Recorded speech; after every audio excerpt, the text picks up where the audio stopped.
Dada podría ser una especie de máquina de guerra que corta flujos, que irrumpe, que crea rupturas significantes. Sí, podría hacerlo. La negación, sí. Pero luchaba contra todo, no. Fundamentalmente luchaba contra la masacre, la guerra, la masacre generalizada. Y con esa intención surge en el cabaret Voltaire. El 2 de febrero de 1916 aparece la primera publicación en comunicado de prensa. Como una convocatoria, es esta publicación del 2 de febrero del 1916. Una convocatoria invitando a todos los jóvenes artistas de Zurich, de cualquier tendencia, a participar con sus ideas en este espacio, aportar, hacer sugerencias, empezar a potenciar. Era libre, era abierta la invitación, no importaba la disciplina. Entonces, desde el 5 de febrero, justamente, de este año, sube el telón del cabaret y empieza a explotar todo. La pintura, la música, la danza, la canción, la poesía, en el seno de lo que sería o se concebía como un teatro total. Concepción que planteaba, en este caso, Hugo Ball, la idea de un teatro total. Bien, ¿quién era Hugo Ball? Que fue el germen, el creador prácticamente, el detonador, no solo, sino con su compañera, Amy Hennings. Él tenía en estos momentos 30 años, ella tenía 31 años. Hugo Ball era un poeta alemán refugiado. Por supuesto, ya se imaginarán entonces la potencia política, la potencia discursiva, la, digamos, necesidad de resistencia que tendría. Él abre la convocatoria entonces y reúne a artistas de diversos orígenes y diversos intereses, digamos, ¿no? Tenemos entonces a que acuden Tristan Tzara, un joven rumano poeta de 19 años en aquel momento, Richard Welsenbeck, un alemán de 24 años, los pintores Marcel Janko, de 21 años, y Artur Segal, de 41 años, también rumanos, Hans Richter, de 28 años, Christian Schad, de 32 años, alemanes ambos, los neerlandeses Otto y Adia van Res, así como el alsaciano Jan Arp. Una cantidad de nombres importantes. Jan Arp en este momento tenía 30 años, tenían edades cercanas. Tristan Tzara era el más joven, 19 años. Y la compañera de Jan Arp, Sophie Tauweber, de 27 años, que además era bailarina. 3 días más tarde entonces se bautiza como Dada y surge este nombre. Pero, ¿un nombre?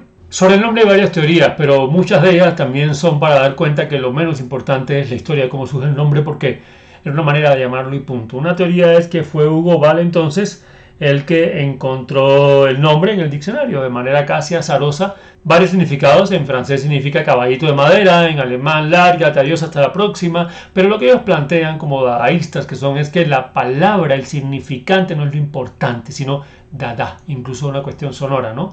Pues yo no estoy haciendo el sonido, quizás como lo harían los alemanes, franceses y demás en su época, pero lo importante no era el significante, ni siquiera había un significado, sino era el hecho de denominarlo y pronunciarlo.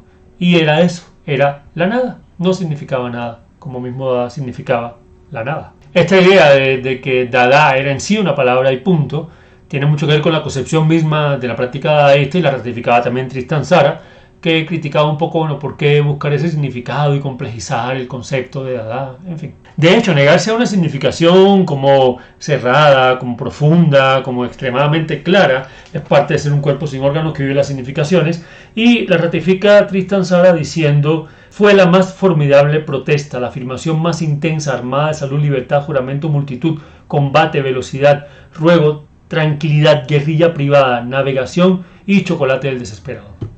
Después aparecieron varias reivindicaciones de paternidad, varias personas, varios integrantes de Dada, digamos, exigiendo que se reconociera su paternidad con respecto al nombre, pero quizás era también para burlar historiadores y en fin, todo el curso lineal de la historia. Entonces George Hugnet relataba que fue encontrada al azar en un diccionario en el 16, y así hay varias historias, pero el caso es que el nombre surgió, se abrió el cabaret Voltaire y empieza entonces todo un movimiento happenings o pre-happenings o proto-happenings o proto-performance, pero que eran en fin rituales, eran músicas, danzas, poesías fonéticas, al tiempo que había toques de tambores, al tiempo que había tanto bailes como maneras de manifestación incluso de origen africano. Y por supuesto los poemas fonéticos performáticos con vestido cubista de Hugo Ball, que aparece y que de hecho está en la misma inauguración del cabaret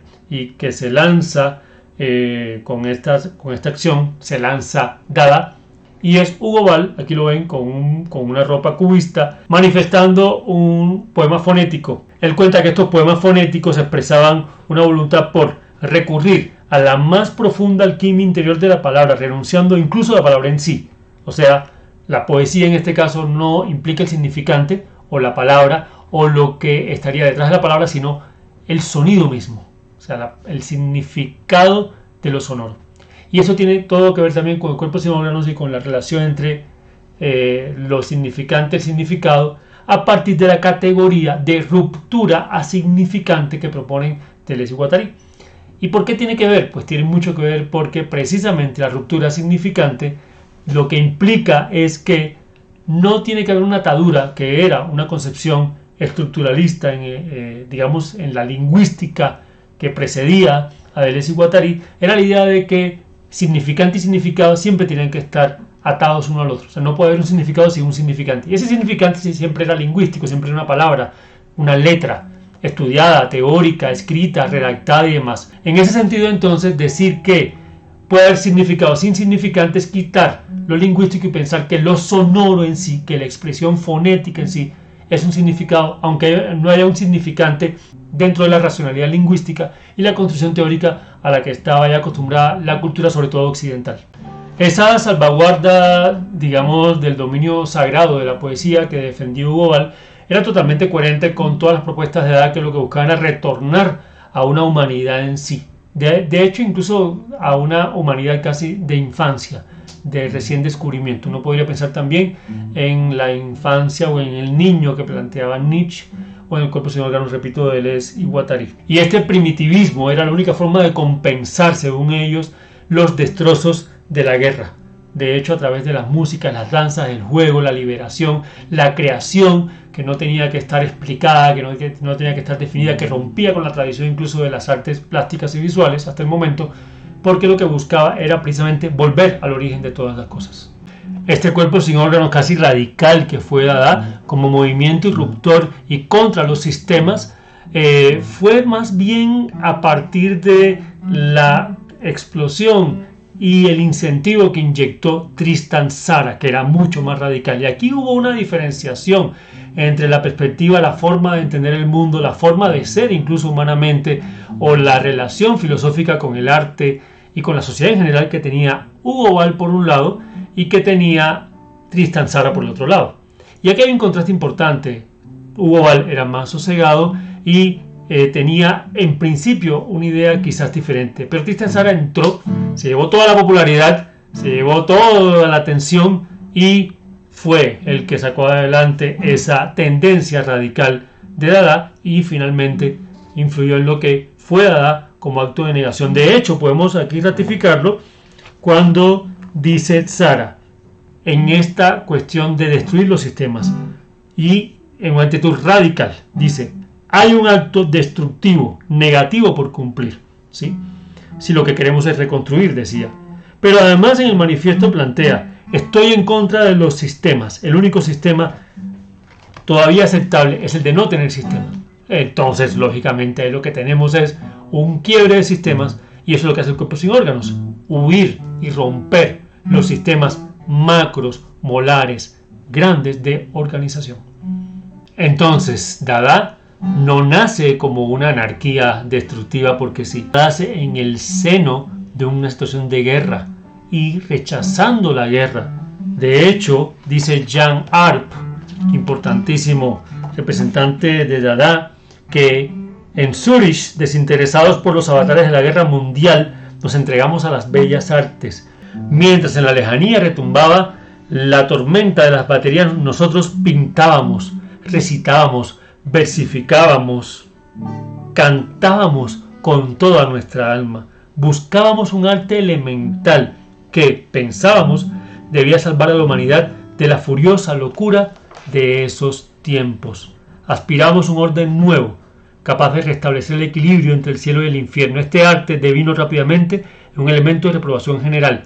No es de extrañar que los bandidos no hayan podido comprendernos. Su pueril manía de autoritarismo pretende que el arte sirva para embrutecer a los hombres. Defienden que el choque, la respuesta negativa, la represión, la necesidad de disolución que en estos momentos tuvo Dada no se debió precisamente a lo chocante que podía ser en términos artísticos, sino a que cuestionaba la guerra y retornaba a lo que sería un estado humano iniciático en respuesta al destrozo y a la crudeza de la violencia de la guerra, y que entonces, como un arte antiguerrerista, era que había una resistencia para controlarlo, incluso para diluirlo. Esta reacción reactiva, valga la redundancia, ante Dada y la necesidad de diluirlo, de destrozarlo por parte de los gobernantes, por parte de la crítica y demás, es muy interesante porque también tiene que ver con otra concepción de Deleuze y Guattari. Hablan ellos de la reterritorialización, es cuando algo intenta escaparse de los márgenes de significación, intenta liberarse y se intenta reterritorializar para volver a codificar, para controlarlo, para que las revoluciones, las locuras, los rompimientos de esquemas tengan una forma de ser controlados. Y si no son controlados, entonces deberían ser diluidos. Yo creo que Dada desapareció, murió finalmente, acabó, porque se desterritorializó tanto que terminó, claro, diluyéndose, porque no tenía dónde atarse y definitivamente la estructura institucional no lo iba ni a controlar ni iba a permitir que continuara. Ya con el tiempo después las academias lo retoman, entonces tenemos ahora que prácticamente es un paradigma Dada para la historia del arte, para estudiar arte en las academias, y se vuelve un paradigma incluso del arte contemporáneo actual. Prácticamente es algo que sí toma un nivel sagrado, pero ojo, eso no tiene que ver con la historia en el contexto mismo de Dada, eso es una cuestión posterior. Dada es entonces fundamentalmente una denuncia, un grito necesario a toda voz, por supuesto, irruptivo, destructivo, porque consideraba que la estructura existente no debía sostenerse más. En esta disrupción, en esta ruptura significante que también implicaba agenciamiento de relaciones, por supuesto que la relación con el collage, la relación con el enlace de realidades, los ensamblajes se hicieron fundamentales. Y en esto Jean Arp fue un precursor, donde también acogió el azar, el instinto, la inmediatez, que es también una relación importante con las rupturas. Y en este caso, por ejemplo, configurar y hacer composiciones no pensadas a partir de concepciones preestablecidas de lo que era el paradigma de la composición plástica visual, sino el azar. O sea, lanzar triángulos y, según cayeran, ahí mismo ya se creaba de manera inmediata la composición.